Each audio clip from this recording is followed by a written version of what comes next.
umva igihugu cy'u Rwanda kiyowe n'imisega yabuze uwayikubita, kiyowe n'imisega, kiyowe n'ibibwa. Umunyankiko ngo yapfuye. Kumbonye video yawe ngo umunyankiko yapfuye koko uramugura Nsengera Kagame. Mukanyiko Ntaga ni puranka yawe. urukumbwira kira gicucu ngo ni Mukanyiko. Kigoryi kira gitamu twasha kibaga kiri guseti musaza wacu. Mukanyiko se yapfuye da. Ego Ngarambe we. Mukanyiko yapfuye. Mani mwakire mube Ngarambe we shaka. Mwakire mube se kira gicucura cyakira mu bacyo guti. Komera Ngarambe komedi. Ngarambe twangoranye komera mu mwanya. Ure nta kibazo mu mwana. Uyu musaza byari ngo tuzikorere bya biri twasezeranye ko undi kugumbura. Yego da. Oya nta kibazo rwose naho undi Mukanyiko kiriya gicucu cyaka kubitwa n'imwa cyakaga kugatwe cyapfuye. Igipfi nkirijana ahubwo.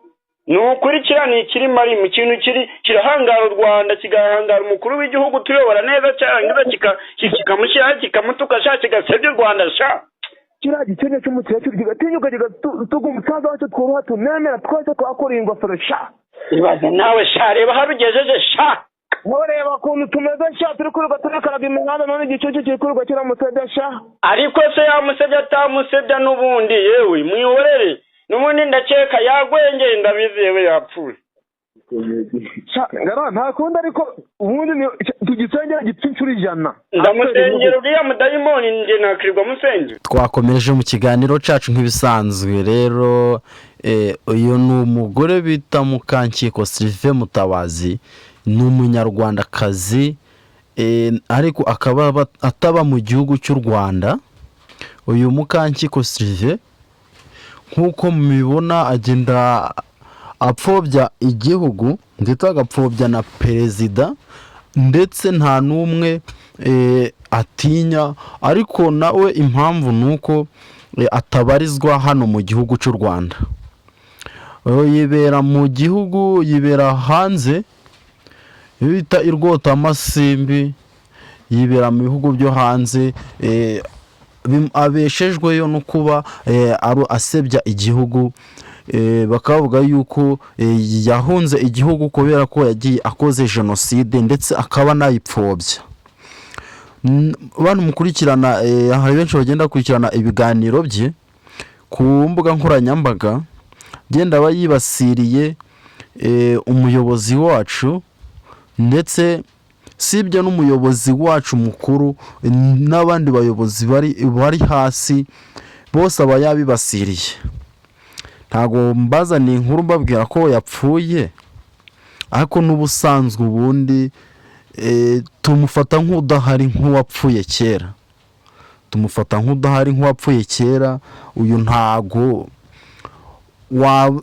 bagutuma abanyarwandakazi ngo umuzanemo, kubera ko yirirwa azana ibintu by'amacakubiri hano mu gihugu, ndetse agenda abikwirakwiza ku mbuga nkoranyambaga. Ibi byose abikora kubera yuko yahunze igihugu. Ibi bintu ntago wabyikora uri mu gihugu.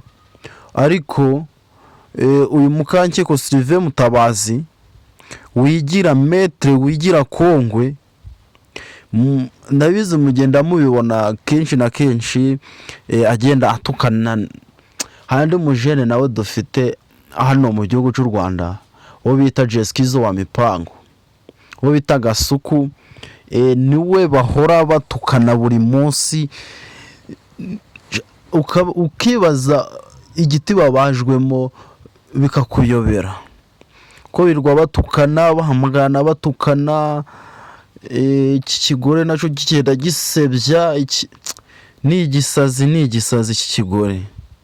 Njya nibaza niba gifite abana kirera, kibaza uburere aha abana be.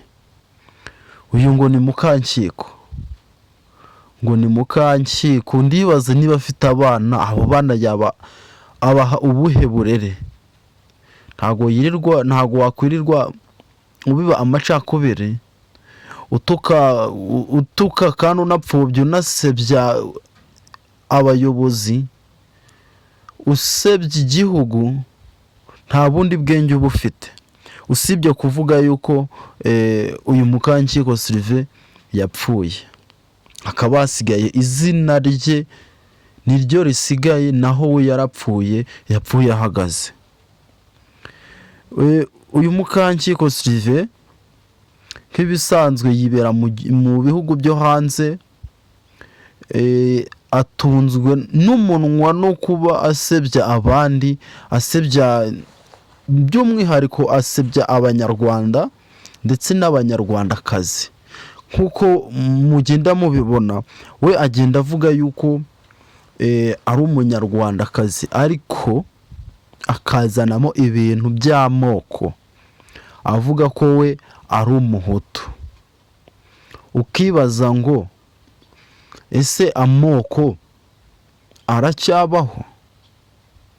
Amoko ni ibiki?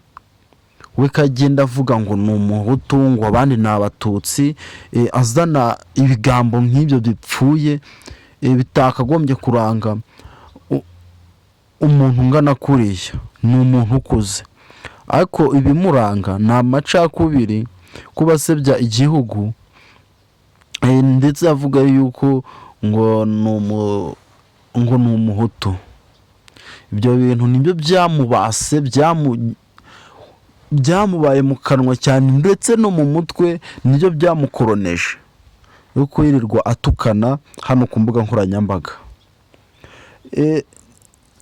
Turasaba nk'ubutabera, ndetse dusaba ubuyobozi bw'u Rwanda kuba bwamukurikirana bukamenya ahantu aherereye, ndetse bukamushakisha akaza hano mu Rwanda agakurikiranwa n'inkiko, zikaba zamukurikirana, zikaba zamuhana ku byaha agenda akora, yibasira ikiremwamuntu agakabya. Birakwiye yuko yafatwa, akorezwa mu Rwanda agakurikiranwa n'inzego zibishinzwe.